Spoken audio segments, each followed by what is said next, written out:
moninga ça fait longtemps na bana koyate par rapport à Gom. Yango moni na salika effort. Ya koya le loto partager na bino. Et vous permettre pe baninga oyo bazali musika pour que message comme na bango. Il te pèse vivre. Vivre.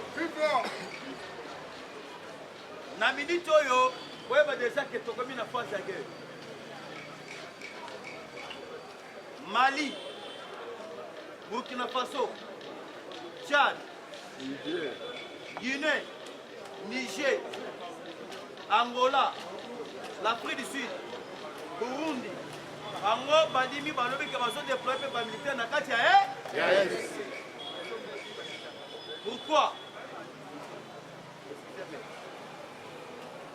Le Rwanda est égal aux États-Unis d'Amérique. Le Rwanda est égal à l'Union européenne. Chaque minerai, oyo ebi magana est, oyo bozali komona M23 bazali koyiba, et que n'a toujours na kati ya Rwanda.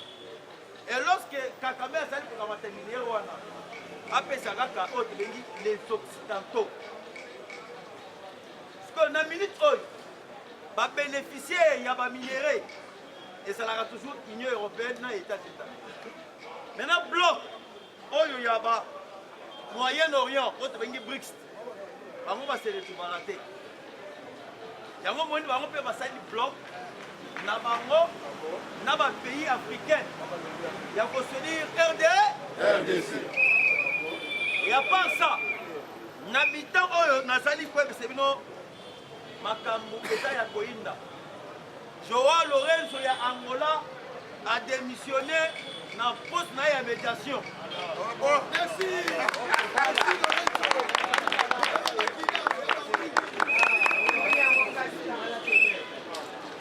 Il te fait c'est vivant. Lorenzo a dit que cette fois-ci na poste na ya médiation na démission. A démissionné. Merci. A démissionné pas maté. Alors na sali nyonso tout pour que Kakame ayoka te. Mais cette fois-ci Congo so makambo na mamo. Il te pèse vivre. Boyeba. Kakame comme na mikolo ya potable. Bomboni le chef de l'État a quitté l'Allemagne. Allemagne par exemple parmi Mboka Oyo, ils allaient pour soutenir Rwanda à 50%, à 60%. Et bon, il y a une Allemagne. Tozali na plusieurs autres pays bateaux basali pour financer Rwanda. So botan qui s'est à 77 personnes. Oh basali parmi les financiers, autres pays partenaires du monde. Donc les 70 partenaires du monde, bango résistance na bango ezalaka mingi na kati ya Allemagne. Lorsque Tshisekedi akoti kuna, ayebisi bango, j'aimerais que vous puissiez être clair. Ou soit vous êtes avec Kakame, ou soit vous êtes avec le Congo. Lorsque Tshisekedi ayebisi bango, le même jour, bango moko bakay poser la pression na parlement ya Union européenne. Landa, moi je suis venu t'informer. Et moi bakay na ali makambo kende bokoyoka makambo ezo sali na kati ya Rwanda wana. Parce que c'est la toute première fois boyoka na kati ya Rwanda. Média na bango ebali kolobela makambo teli rebelle oyo ezali na kati ya Rwanda. Ça vous dit pas quelque chose? Voilà les médias na bango. Bazolo bana Kinyarwanda na sana ba image yao. Bazolo bana Kinyarwanda que non, il y a un mouvement de rébellion pour les ali koya. Il ne peut vivre. Ah, on ne peut pas tous opes M25.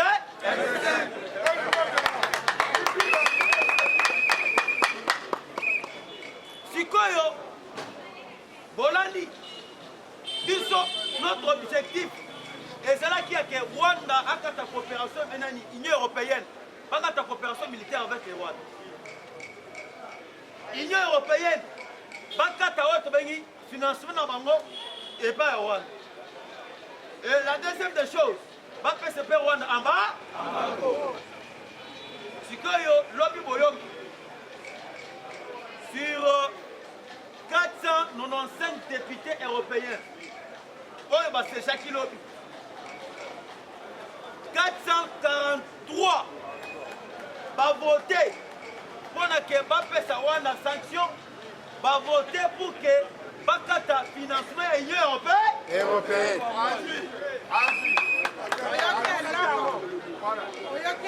Dans le biboye,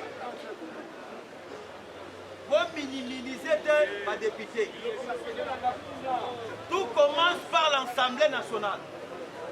Mais ndenge Europe pas siéger, ndenge bango boko ba voter déjà na kati ya ensemble ya parlement na bango. Ouais bah déjà c'est fini pour M. Paul Kagame. Je vais vous expliquer très bien parce que les gens n'avaient pas une information fiable et vraie. Ceux qui votali nanga, tango votaki na go. Et ça qui pression ya ba européens. Na minute oyo, les États-Unis s'est déjà retrouvés dans mon pensée naïe. Yango moni alobara mingi. La Russie, la Chine, comme membre permanent, na kati ya Nations Unies, va se retrouver par na part na bango, na pensée na bango. Mais batu oyo batingalaki na ba mafia, qui serait déjà sabotaki bango. Autre bingi les Européens. Yango moni baye na minduki, baye na mbongo. Il y a pour financer M. Paul Kagame, il y a pour ça l'effort, il y a pour récupérer Goma, pas imposer Tshisekedi dans la négociation. Il ne peut se vivre. Si quoi, il croyait que Tshisekedi a procédé dans la négociation. Il y a une pression, Tshisekedi a même pression. Trop bien. Pression de Tshisekedi, non, Tshisekedi a même bango na pression militaire. Otia Moussa Pira pe na Moussa. Première pression. Au monaki l'Afrique du Sud. Première pression à Liboso à moi. Deuxième pression, ezali Tchad. Yango yoki Burundi lobby.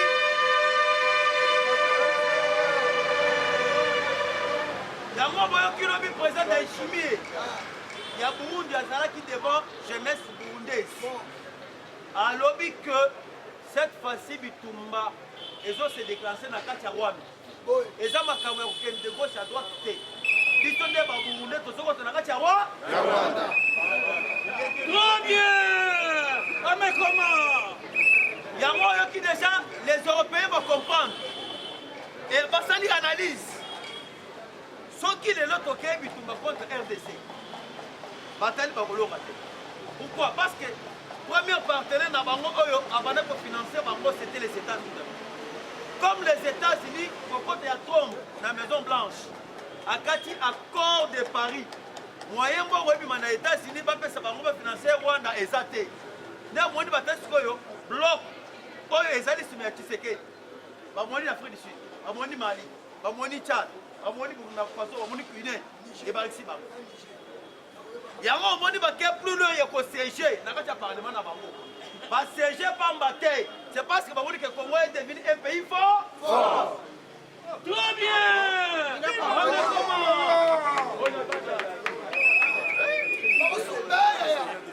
Il devait se vivre. Na minute oyo Kagame a commis makolo ba ole. Oyoki condition ya nanga pesi. Est-ce que vous bien mo? Avant na loba na lobi boye. Bato bazali kolata ba sultani. Bazali ba MV23. Na minute oyo. Pona nga. Nazo senga démission ya ministre de la justice Consanta. C'est ça. Nalobi boy. Moutamba doit démissionner. Démissionner.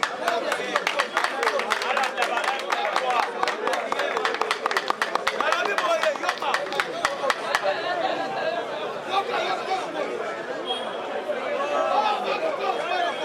Yoka.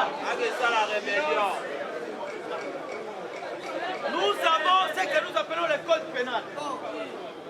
Dans son article 1er et 5, chaque personne qui collabore avec les gens qui menacent l'intégrité territoriale est considérée ennemi.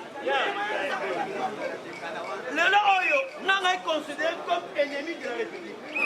Nanga est condamné à mort.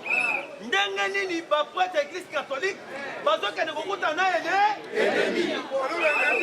Tant que nous avons un ministre de la justice. Tant qu'il n'y a pas un mandat remis, je demande la démission de M. Konsa Moutamba.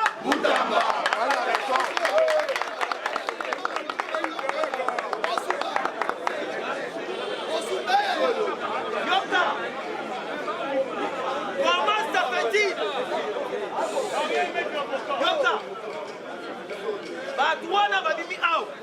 Parti à Tanzanie. De Tanzanie, à côté Kigali. Na Kigali, avant de traverser la frontière, il y a Kigali vers Goma. Il fallait remplir ma condition na immigration, na deuxième. Si comme on va remplir condition na deuxième T, à côté Kigali, à côté Goma, Nerani.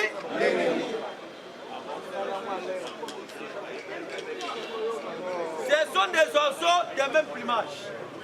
C'est-à-dire que les mouvements sont depuis Kala. Pour que Bino Boyeba, avant que Goma ait attaqué, va occuper la partie est de Goma Wana. Nous avons dit que Oyo a Kena pour Koutana à Mongo, comme peuple qui sait que nous sommes agressés par les Rwandais. À Mongo, ça dit mascara. Il y a sous forme de la messe. Kigali. Donc, c'est là où Bakutana qui n'a pas de Kagame. Bakutani va planifier. Balobi, pour que Bissoto aide, c'est un bon qui parle. Pour que Bissoto active le plan, il y a alors. Ça l'est fort pour récupérer Ville à Goma. Et on va maintenant profiter, il y a créer un système de talent. Quand on y a un bon, il y a un moment qui pression et montaki. Va financer par bon et pas généraux, va financer par bon et pas héros pour que non pas récupérer Pilago. Comme preuve, na minute oy, dengue tosali quoi bisabino. Lorsque vous voyez que nos partis est ya Goma ekwe, banani bazala ki batwa liboso ya kosenga audience et pas chef de l'État. Lokola lelo parti est ya Goma ekwe lobby bango basengi audience chef abenga ki ba prêtre église catholique ta bango moko ne bakende ko kota chef de l'État, c'est-à-dire basali na plan ya dialogue et basali na plan ya ko garder toujours intérêt ya ba européen. Il de paix vivant. Et lorsque bakei voilà parce que na minute lelo basala Rwanda basala ki bakutana Kagame na bakali pe na photo na Kagame. J'ai vu bakali photo ba telemi Kagame a telemi na katikati. Okundo wa telemi awa nani amongo sole a telemi awa. Atwa ba bota te mbonga basala. Lorsque bakutani nanga proposé bango bisango comme cahier de charge. Nanga sengi ya keno pas PCE, ministère il y a finance. Donc, Nanga 5 qui va PCE sécurité. Nanga 5 qui va PCE défense. Nanga 5 qui va PCE intérieur. Donc, Nanga 5 qui va PCE ministère Yami. Le ministère de la justice. Combattant Toyoka. Par exemple.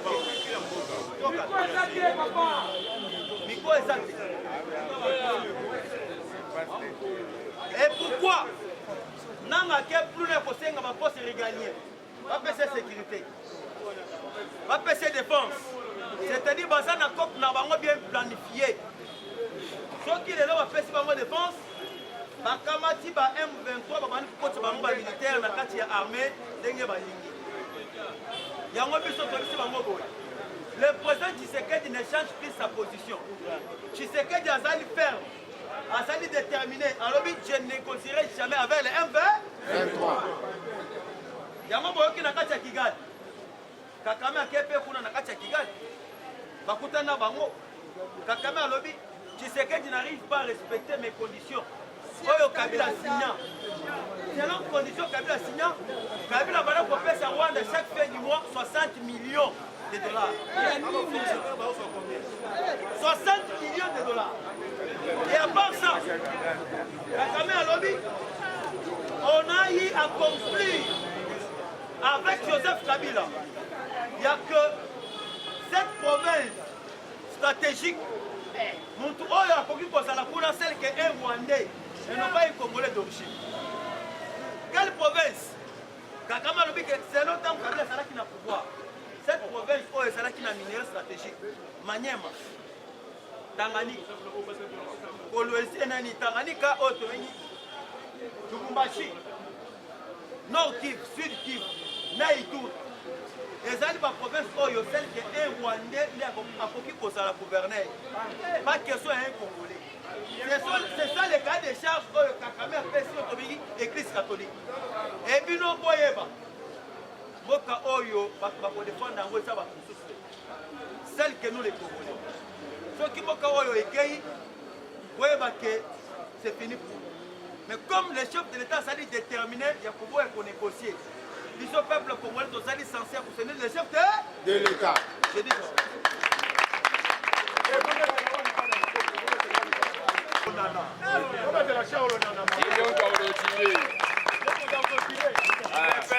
Viva! Viva! Le parlementaire debout! Le parlementaire debout! Le parlementaire debout! Bien qu'elle y dépaisse, bien qu'elle y dépaisse, bien qu'elle y dépaisse. L'Afrique a la forme des revolvers dont la cachette est placée au Congo. Très bien, Franck Fano. Congo, l'air d'avenir est-il menacé? Emery Patrice Lumumba.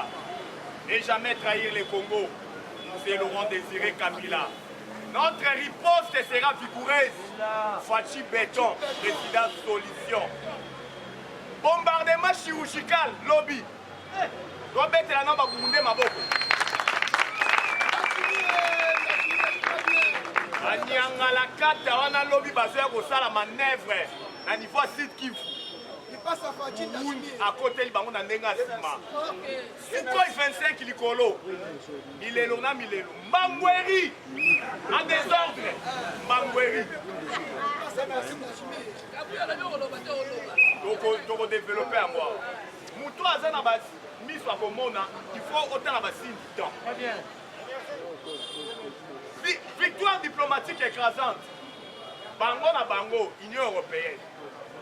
Mboka oyo eza na baminere te bosine na bango baaccord stratégique ya vente ya baminere mais lobi bino moko bosanti ye ntango toyebisaka bango ke Fachi azala na mandat aza na mission. Le seul chef de l'état azwi pouvoir aya tiki mboka na maboko ya Nzambe yo oya po ya kokombattre ye la patrie la patrie la patrie nous vaincrons. La paix a changé de côté. Lelo eza na organe moko ya Union africaine. Oyo eprevenaka ba conflit. Conseil de paix. Bazo siéger lelo Antonio Guterres a Rosala. Bona makambo ya est ya mboka na biso. Tala. La politique est ça. Nous avons la politique du carotte, c'est-à-dire la diplomatie, et puis il y a bâton, c'est-à-dire la guerre. Au moment où je vous parle, tu activer la politique, il y a carotte, la diplomatie, et puis tu activer la politique, il y a bâton, la guerre. Au moment où il y a Bassango, le chef de l'État a mandaté Bassango. Quand on parle de la confession religieuse, Ezali, l'église de réveil, Bakimbangiste, armée d'Isali, protestants, Nabango catholique. Mais pas musulmans. Mais pas longwe. Comment on a joué à impérialiste, impérialiste, impérialiste.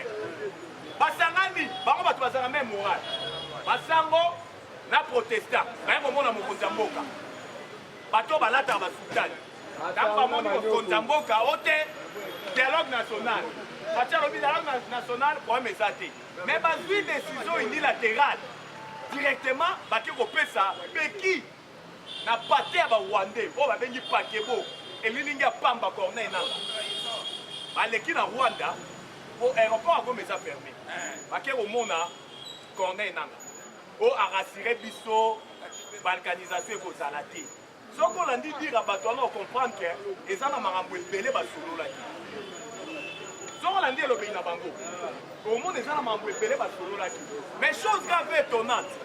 Balongwe bazongi Rwanda va solliciter audience va coûter dans les sanguinaires Paul Kagame. C'est notre information à notre possession. Basolo di makambo ebele. Omoni basango na ba protestant. Dimasho ba okota na meste. Ondimi yango.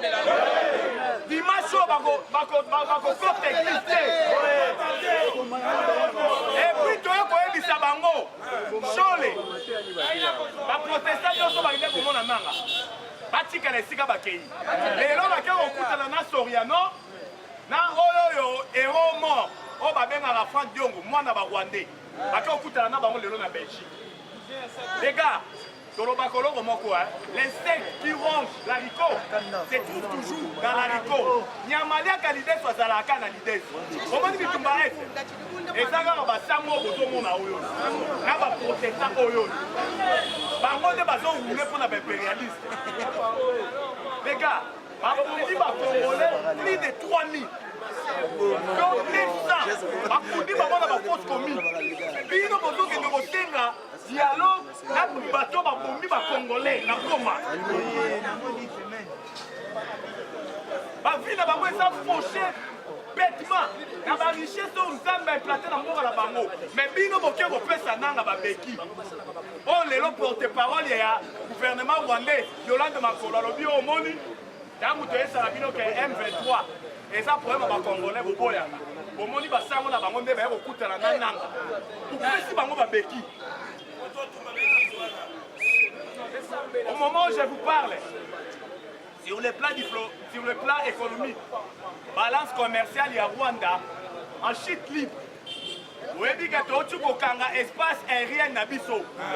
Rwanda et Bandé Koleka Awawa. Et qui t'a na Gabon, et qui t'a rappelé na Congo Brazza, les carapés Awawa, si Centrafrique. Pour les Carabango Awawa, si Bapoto, si Bamboka tout. Vous avez dit que Congo est dans la dimension continentale. Au cours de la manœuvre, tellement gaillard, il faut les cas. Mais au moment où je vous parle, carburant, Rwanda Ali, Balobi, Dengue Tokomi Kopesa la Bakontou, Congo Kangi, espace aérien dans le caté, carburant et comme il faut consommer, vous n'aurez même pas d'idée. Donc comme il faut réaliser ma perte. Vous voyez que Rwanda est dans la filiale, il y a Qatar Airways. Vous voyez Barango? Qatar Airways, national. Filiale naye, Rwanda, bapesa Kagame, avion na Nyongo. Oh, bafutaka. Mais au moment où je vous parle, Qatar Airways, Américain ko benga Kagame, to solo la. Ben mambo Congo, okoluka kimete. Tala mboka na yo ndenge ba sanction, ba komi ko prévoir ifoya. Ozwaka plus d'1 milliard na ba aide humanitaire. Oyo Grande-Bretagne na pesa ka yo belé. Mais lelo yo ba komi ko luka ba kaka nyonso. On peut vivre Ndengeni. Rwanda, au moment où je vous parle, crise est terrible. On a un bon cannabis, on est obligé de faire l'écart. Il faut traverser l'espace aérien. Quand on est qui nous donne, la mesure drastique, les accueillir. Mais il a encore interpellé Fatih Beton.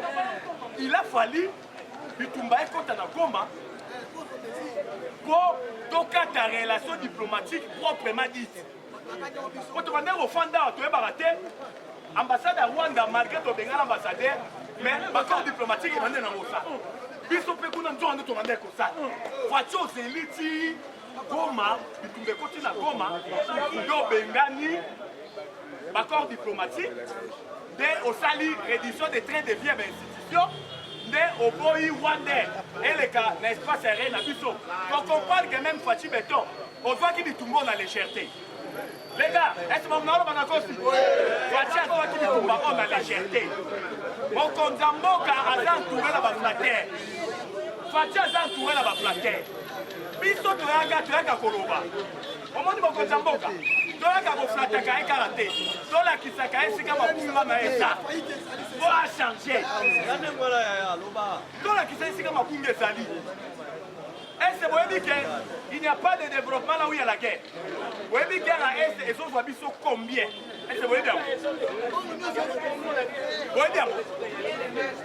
On remarque qui c'est ça, même si vous comprenez qui c'est ça. Mais, à ce pays, il y a une initiative, il y a banque, mais banque de banque, banque centrale. La transaction, oh, il y a ma cambouta limbongo. Dans le but, on peut isoler comment. Donc, il y a bango. Pour gérer Goma total. Il est le bandit. Lobby, armée rwandais. Na ba police rwandais. Kolanda, kokende tina bandaku ya ba gestionnaire. Ya ba agence. Na niveau à Goma. Fungo l'agence. Ay maintenant fungo l'agence ndenge. Banque des banques. Banque mère. Et ça banque centrale. Yende mutu apesaka biso d'instruction. Yende mutu apesaka biso mbongo. Yende. Donc pour la miracle est. Ote bobenga kuta na banque centrale, ote ane banyanga na kato ba goma. Bakanisaki ba ya kozwa mbongo na Goma. Bobenga la banque centrale, aluka quand même solution babi mais non. Ah tolobi niet. Pour gérer yango wa. Pour dire que vous Goma non. Ne bazolo ba non. Pour gérer. Au moment où je vous parle, crise est là dans la degré mon bobo dans la circulation bongo est athée. Par exemple, mais quand vous forcez, pas n'a pas qu'elle n'a pas école. Parce que ce n'est pas beau. Il y a un autre monde, parce qu'on m'a battu chaque boutou. Puis on a battu tout là. Parce qu'on m'a chaque boutou. Comment on a qui artiste mon comme vous. Oh yo, azalaki na ba chanson toujours ya mabe. Quand on a savoir que biso toza ba démocrate. Batiaki na boloko. Dango M23 koti. Babuki boloko ati. Lobi mekati kaka. Ame wande se bomier. Omende ba bomier. Foto yo kaka o ti seki du dictateur. Mbala moko ameki ka monte moko. Na venika ka botaka banika koyemba. Voilà que tel est la exaction. Ah mais on est dans ça na Goma. Babando landé na chip. Tant on comprend que ba landé na chip, il pas côté na mutuka moko. Babando kifa. Balandi. Ba chip eko comme belé ba armée rwandaise. Ba calé bango likolo. Tant on ça lokola bima. Ta aladi. Même ça va que biso to na démocratie. Potala o ba vivre plus là.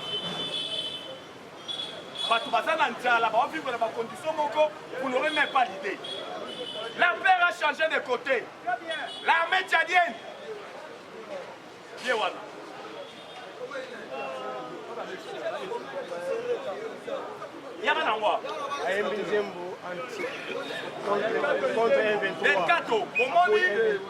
4 janvier, nous avions un peu plus de 143 malades importés dans les centres de soins. Et ils ont tous été, malheureusement, ils ont tous fui, justement, parce que les centres de santé de traitement importés ont été détruits. Et nous n'avons pu retrouver que 33 malades importés. Ça veut dire que, malheureusement, nous exposons notre population à des contaminations sur lesquelles, pour l'instant, nous n'avons pas de contrôle, du fait que les centres de santé ont été touchés. Comme vous savez, nous sommes en même temps en train de surveiller des virus qui se baladent dans les villes, dans les pays voisins, notamment Ebola en Ouganda, et puis nous surveillons aussi le Marburg. Et donc, nous sommes dans une situation, on va dire, humanitaire qui est très difficile.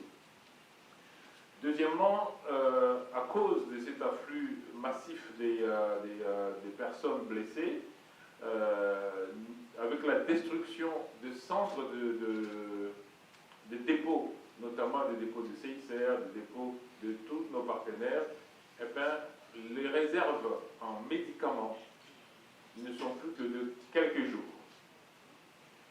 Donc si on dépasse la semaine et qu'on n'achemine pas de nouvelles réserves, notamment en intrants, en médicaments, en moyens de traitement contre les infections, eh bien, on va être à court de moyens de prise en charge. Ce qui fait que nous avons discuté avec l'OMS, nous avons discuté avec le CICR, avec OCHA, et sans poche, j'avais fixé comme objectif les 5000 poches, mais c'était très bien qu'on collecte déjà 2900 poches, parce que la campagne doit continuer, et j'espère que la presse va nous aider à faire continuer cette campagne, surtout que maintenant nous avons le moyen d'acheminer qui a été garanti. Et donc le colisage de poches de sang est en train d'être organisé maintenant par le Centre national de transfusion sanguine.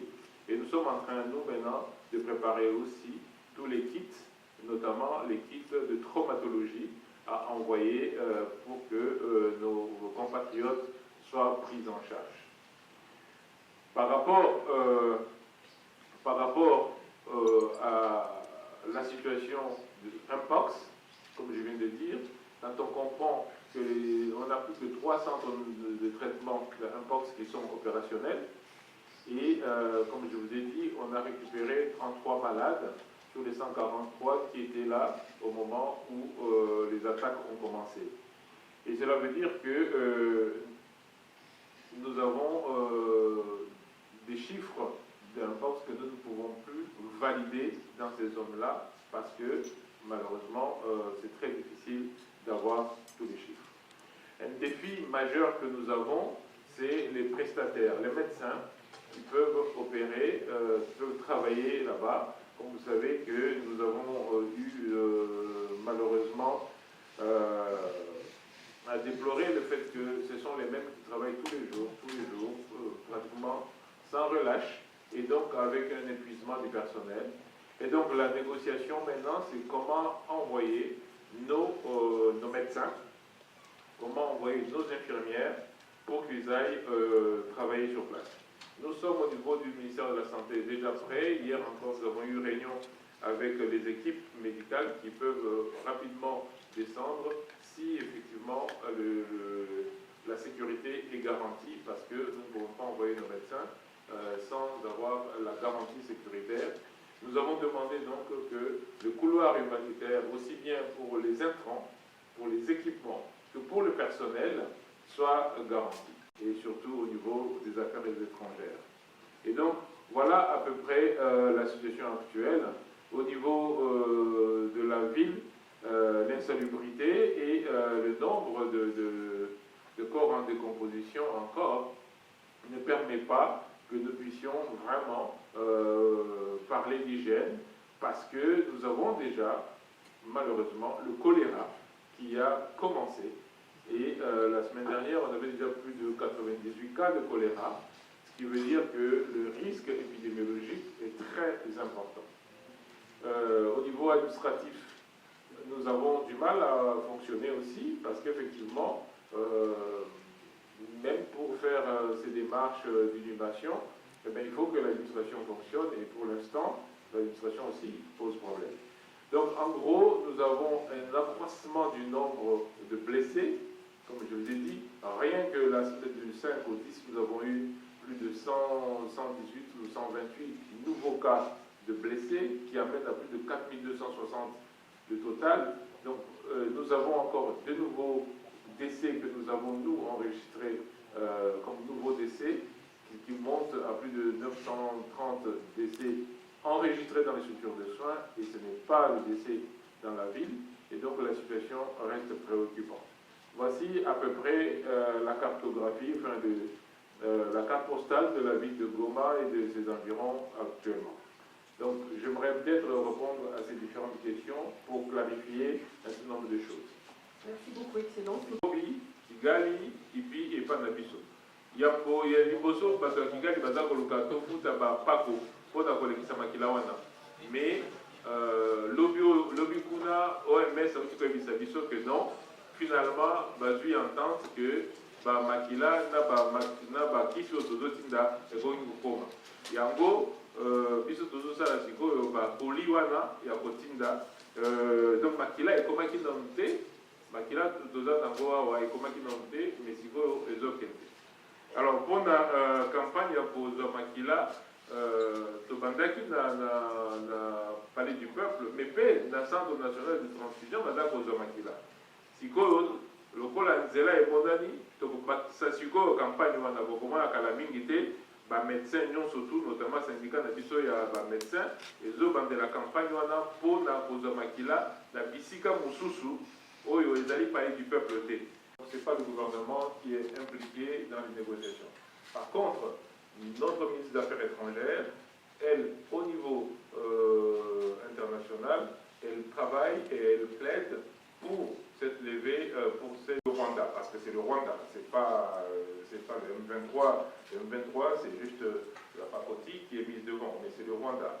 Et d'ailleurs, le président rwandais ne se cache pas pour expliquer qu'il soutient fermement le M23. Donc, les négociations sont faites au niveau, vous savez que les ONG sont dans tous les pays, et donc ils ont pris des contacts qui ont abouti à ce couloir humanitaire.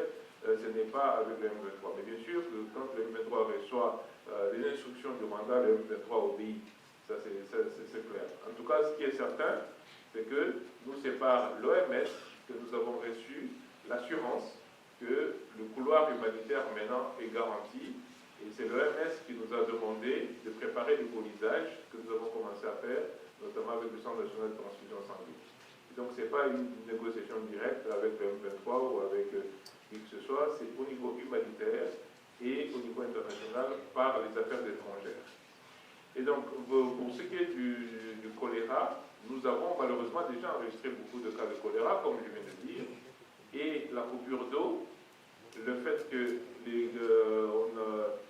on a beaucoup de corps qui traînent dans les rues, et bien malheureusement ça aggrave effectivement le risque de choléra. Et donc pour y arriver, il faudra que les humanitaires puissent avoir l'accès pour nos personnels qui puissent travailler de manière sécuritaire. Et donc, ça me permet de répondre à la question qui a été posée sur les médecins et tous les travailleurs humanitaires. Alors, le gouvernement congolais ne va pas menacer les humanitaires qui travaillent parce que nous demandons qu'ils travaillent. Donc on ne va pas nous les menacer. Mais par contre, ça va se faire dans le cadre national où nous avons effectivement nous demandé que ce couloir soit autorisé, que ce couloir soit ouvert aussi bien pour les entrants que pour le personnel. Il faut que le personnel puisse arriver. On n'a pas assez de chirurgiens sur place. Et on ne peut pas opérer des malades si on n'a pas de chirurgiens. Mais ces chirurgiens, s'ils y vont, ils doivent être garantis. Et je pense que même dans toutes les zones de guerre, il y a le droit international qui oblige à ce qu'on permette, à ce qu'on protège les humanitaires qui travaillent. Et ceux qui ne le protégeront pas prendront la responsabilité, et en l'occurrence c'est le Rwanda, c'est eux qui prendront la responsabilité, ce n'est pas le gouvernement congolais, c'est le Rwanda qui prendra la responsabilité s'ils ne protègent pas les humanitaires qui travaillent. Et pour ce qui est de la menace sur Bukavu, donc ça c'était pour Madame de RFI, donc l'endroit que je vous ai expliqué, par rapport aux difficultés des autorités congolaises, non, parce que nous demandons que les humanitaires travaillent, on ne va pas maintenant leur créer des difficultés, c'est pas non, de créer des difficultés. Maintenant, pour ce qui est de Bukavu, comment éviter le pillage? Mais je pense que ce qu'il faut, c'est éviter la guerre, tout simplement. En période de guerre, quand ça tire de partout, le pillage, c'est difficile de nous dire, tiens, on va éviter le pillage. Ce n'est pas le ministère de la Santé. Le ministère de la Santé n'est pas le ministère de la Sécurité. Nous pouvons tirer la sonnette d'alarme. Nous pouvons dire, attention, voici ce que nous avons sur place qui doit être protégé. Et donc, la sécurité doit être faite par ceux qui sont en charge, c'est-à-dire le ministère de la Défense, le ministère de l'Intérieur. Mais nous savons qu'à Goma, on a pillé les entrepôts, notamment les entrepôts de nos partenaires comme CCR, comme